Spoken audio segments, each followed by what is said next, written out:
Hello, we figured it out.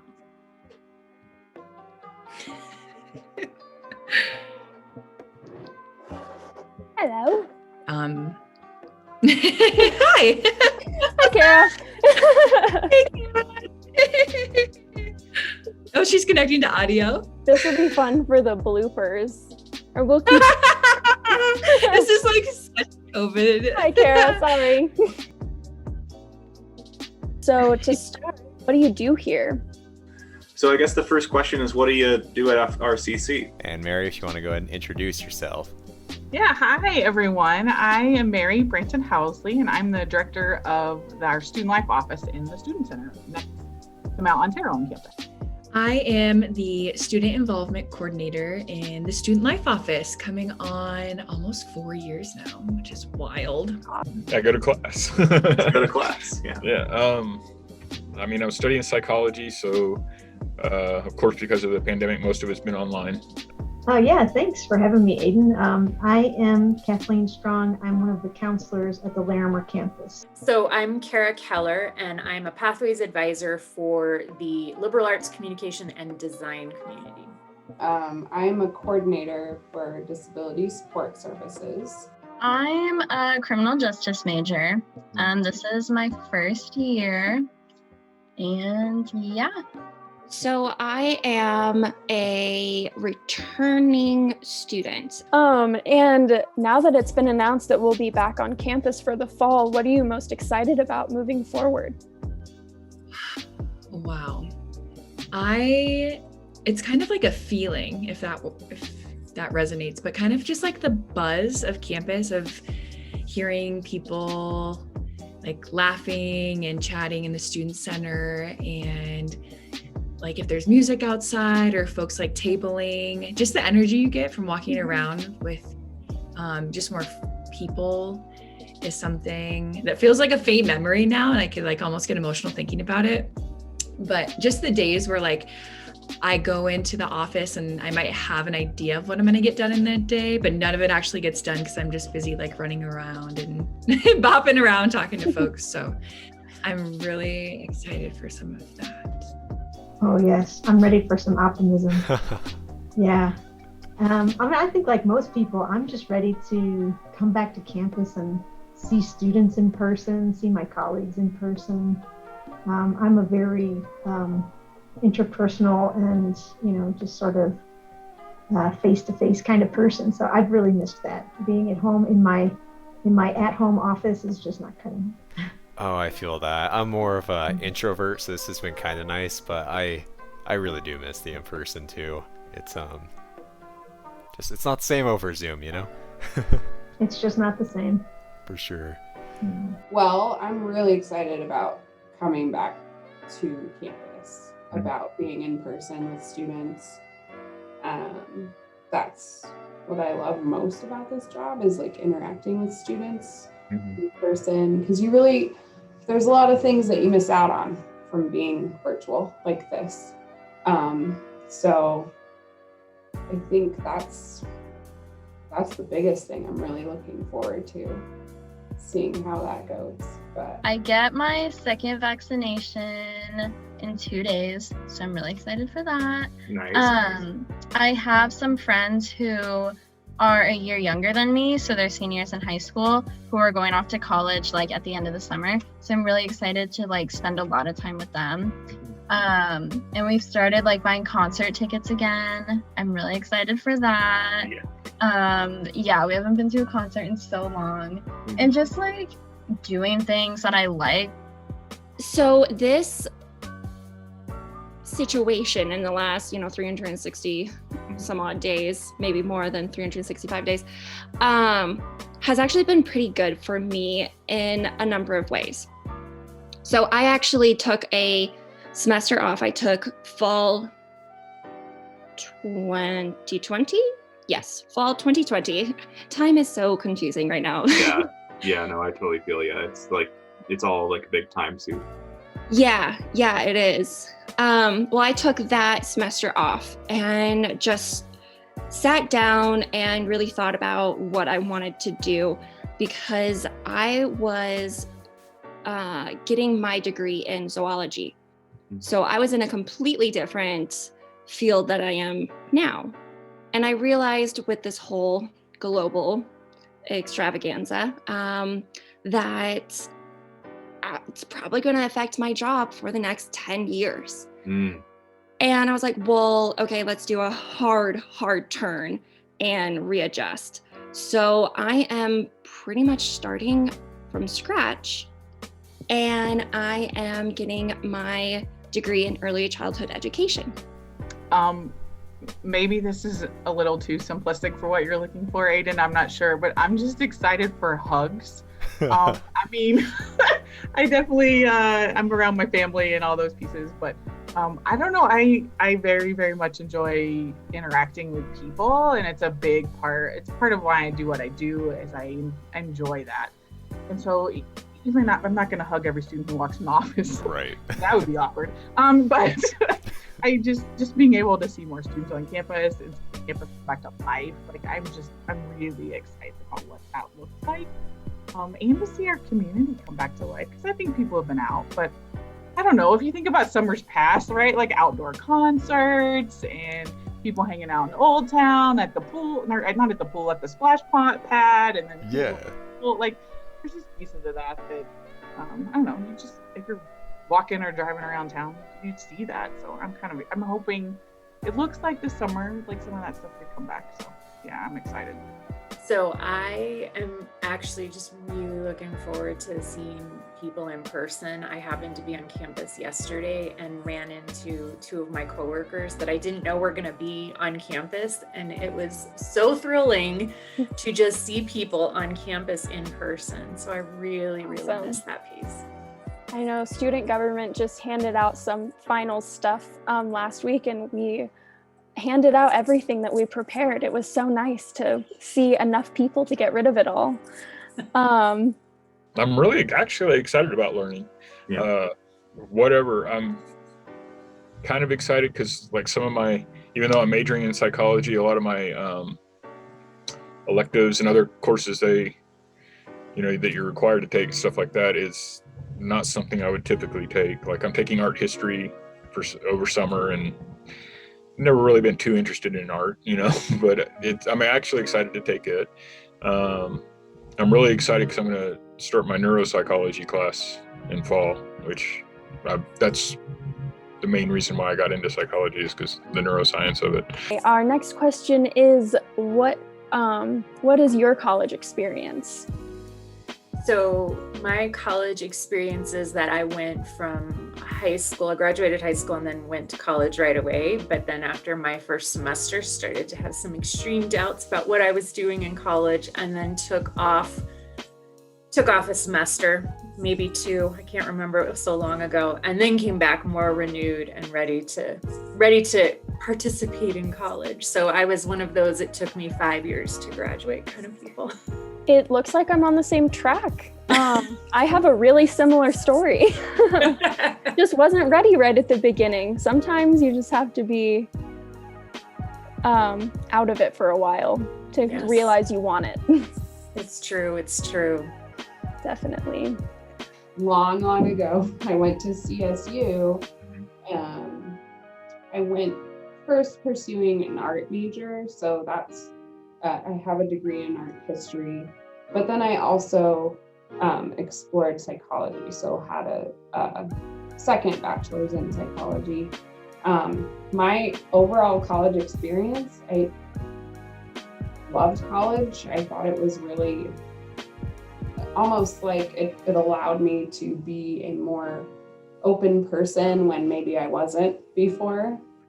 I used to be pretty shy before I went to college, and kind of forced me out of my comfort zone, but in a good way. And then as I moved on further in my, into my career, I worked at CSU for 7 years before coming to Front Range. So just the whole higher ed environment, I really enjoy it a lot. Being around students, always having the opportunity to learn new things, I think is really cool. And I think one thing that I learned kind of from working in higher ed is that as a student, I really didn't explore all the resources that were out there that I could have. And so that's one of the things I would always stress with other students is to really look at what your resources are. Also, interacting with instructors because they're the experts and the most underutilized resource by students. So maybe the brief story of me in college is that I went to a 2-year technical school right out of high school. And I studied electromechanical engineering technology at that 2-year school. So it was an Associate of Applied Sciences degree that I received, which is really similar to some of the Applied Associate of Sciences degrees that we have here at Front Range. Right. That was in New York State. And then once I completed that, I transferred to the University of Wyoming for a bachelor's degree in mechanical engineering. Yeah. Wow. So very kind of circuitous route to what I'm currently doing. And I spent some time teaching. I spent some time in the Peace Corps. And then I was able to go back for my master's degree in clinical counseling. I did that at the University of Northern Colorado over in Greeley. And that's, and then I've been counseling in a few different locations. So like in residential treatment with teenagers. I worked as a counselor at the CSU Health Network for a short time and did some disability support services work here on the Front Range campus. And now finally, I think I'm where I'm supposed to be and doing what is my favorite job of my career and hopefully the last job of my career here as a counselor at Front Range. So I've kind of had quite a varied experience. I think that the most similar thing that I did to Front Range was my time at my 2-year technical school in New York. And I think that what's great about that is it's like my school in New York, Front Range here, it's a smaller campus. I think you get to have smaller class sizes and really know your instructors. I'm curious to know why you decided to go to college during the pandemic. Yeah, I think I just, I was I was kind of scared to not go to college because then I was like, then what am I going to do? Because it's always been like, you're going to finish high school and then you're going to go to college. And that's just like how I planned it. And I do like school. Like I wanted to go to school. I didn't want to take a gap year or lose any momentum or anything. So it's kind of just like, guess we'll figure it out. Guess we'll just go for it. I was a first generation student, and honestly, I was first generation, meaning neither of my parents got their 4-year degree, and I was also undecided. So I actually didn't really feel like college was for me, especially at the beginning. I was really overwhelmed. But I got involved, and I had an RA who kind of sought out my potential within the first couple of weeks of me moving into my residence hall. And she encouraged me to run for the student government of my residence hall. And it was called the Residence Hall Association. And that was pretty much my gateway into feeling like I actually belonged in college, because I got to meet people from across the campus. And that's how I learned about different events and opportunities. That's how I became employed by the college as a resident assistant. And I also just realized that I could work in higher education as a career. I had a kind of an awakening my junior year where I didn't actually know what I wanted to do as far as pursuing something in my major, which was childhood development. And that's when I had a really great conversation with my hall director at the time, who said, you could actually do this for a living. So at that moment, I started applying to graduate schools for master's programs in student affairs. And it was really the involvements outside of the classroom that just allowed me to figure out who I was and what I liked and what I didn't like, and ultimately led me to a career path where like now I get to do that for a living for other people. So kind of full circle if you think about it. Cool. Yeah. Well, great. Thank you for sharing. I have a wild experience.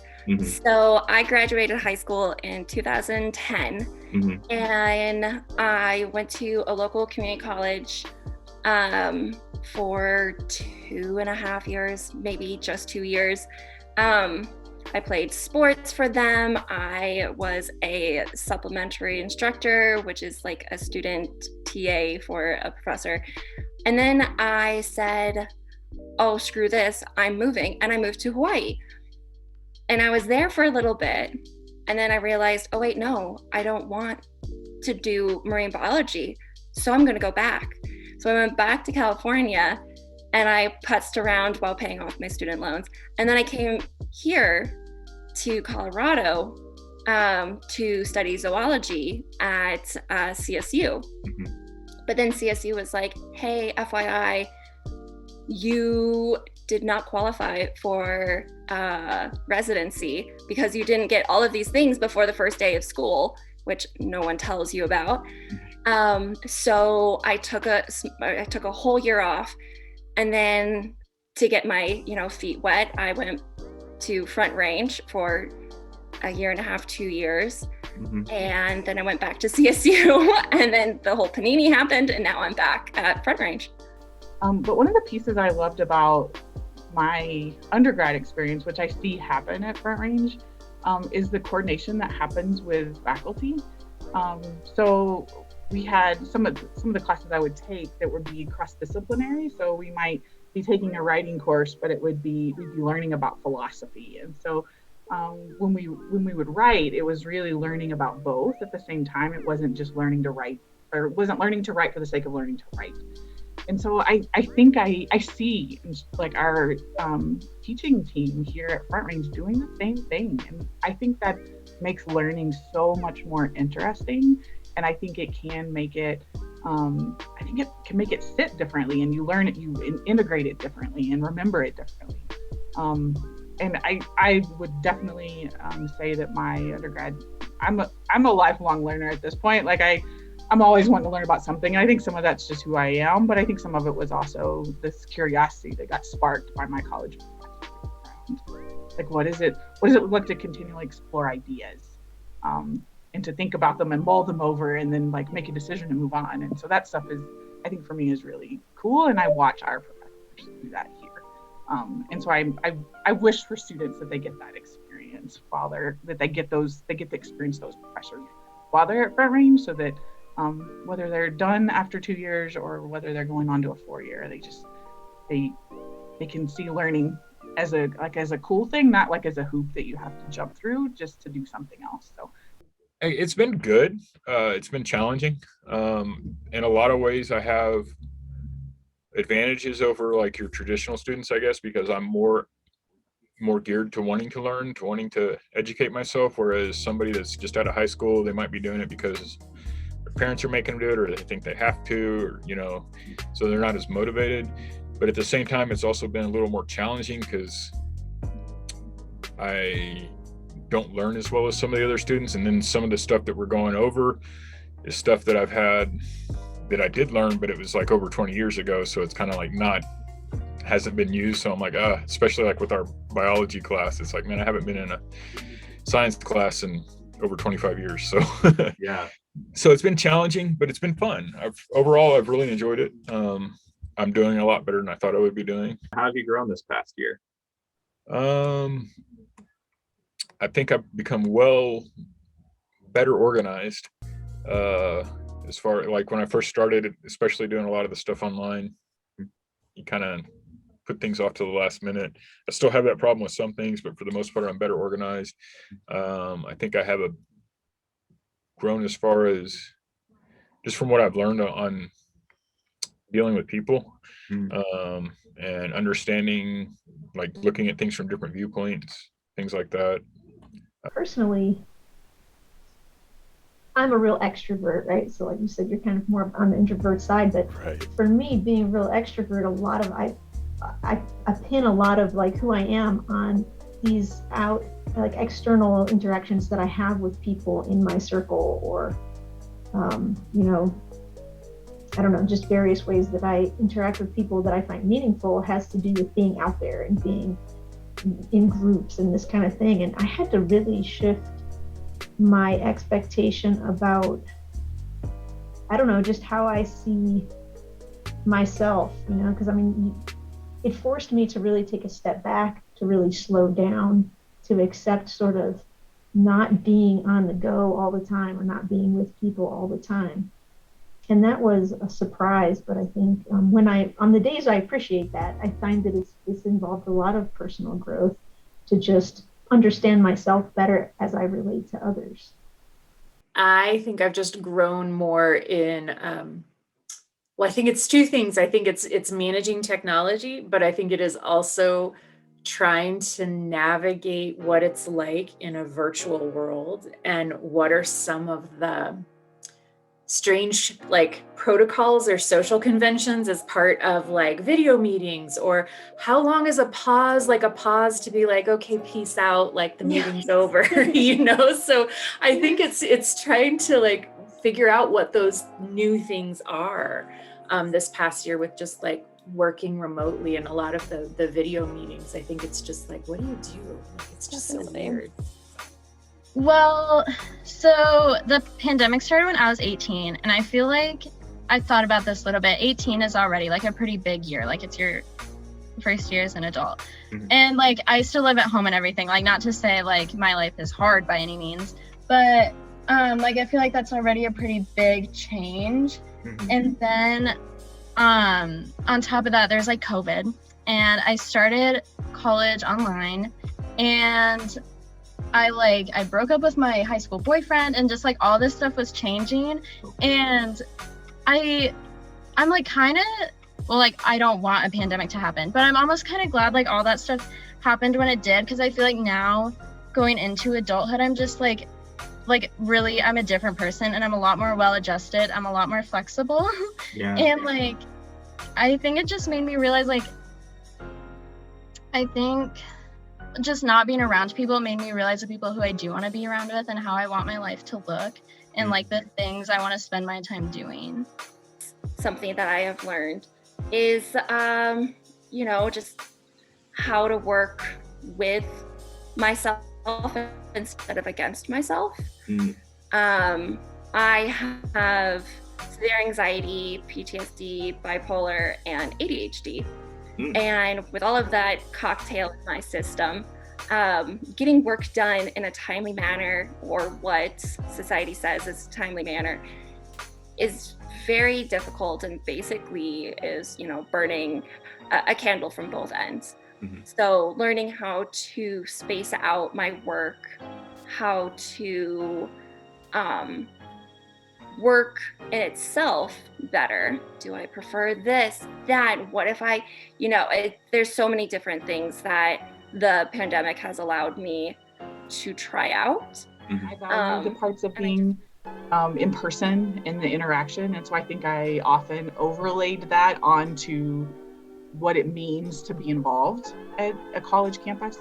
And so consequently, my viewpoint on how I looked at being involved as a student meant it had to be in person. And so I struggled for years, what does it look like to do these types of things online or remotely? And in some ways, I struggled to believe it was even possible. And so having this last year be completely remote and watching students still find ways to connect, it really shifted my thinking around what it means to do it and how it can be done meaningfully. And I think that's the catch, is how is it done meaningfully sitting on a Zoom call and not having an interactive conversation? I don't know that I call that meaningful interaction, but it can be done if people are intentional in how they design things. And as long as they have the right technology to do it. I think that's the other piece that's really important. And so I think that for me has been a big change in the last year of how can we do our work differently and in ways that will allow more students to access our services or access these experiences or build their own connections. And so I think that's pretty, I think for me that was big. Maybe it sounds little, maybe this reminds me of the days when I'm really am becoming older. No, it's definitely huge. yeah. So I think that part has been big. I think personally, it's been interesting. I've gotten real clear in the last year what's important. And I think I've heard lots of folks say that. So that piece of like, what do I really value? What do I want to make time for? Who do I want to make time for? Because when you're on Zoom all day, and I think students probably experience this, when you go to class or if you're in a job, maybe where you're having to be on Zoom, you reach the end of the day and you don't want to be on a computer anymore, but the only way to stay connected to people is to be on a computer somewhere. And so if I'm going to choose to do that, where does it matter, right? If I'm going to still choose to engage, like who's, I don't know, not that you have to like weed out your Facebook list, but in a way, Right. It's kind of the same thing in real life, right? Like if you're gonna, like, who is it that's investing time in me in our relationship, and vice versa, and who do I want to invest in? That part's been really interesting in trying to balance those pieces of not wanting to lose those connections, but also trying to just self-care. Oh man. So I would say that one of my biggest growing points has been just relearning what my level of like resiliency is. I think with COVID, it's presented the things that were literally unimaginable at times. And just being able to surpass any sort of thresholds that I had previously by giving myself allowance to ask for help when I need it. I feel like I FaceTime and text and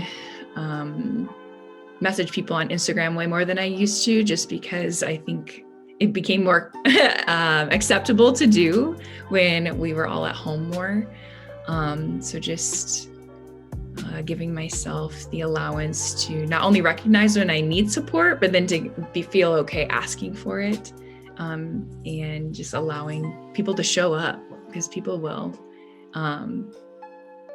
And just seeing like the resiliency in others too has just been incredible. Even with you all, like, I just can't believe we created this like virtual community, when just the fact that we saw each other in person just briefly for the first time a few weeks ago after a whole year of meeting virtually is just so wild. I know. And you all have continued to show up week after week. So I think that's just a testament to your resiliency as well. So.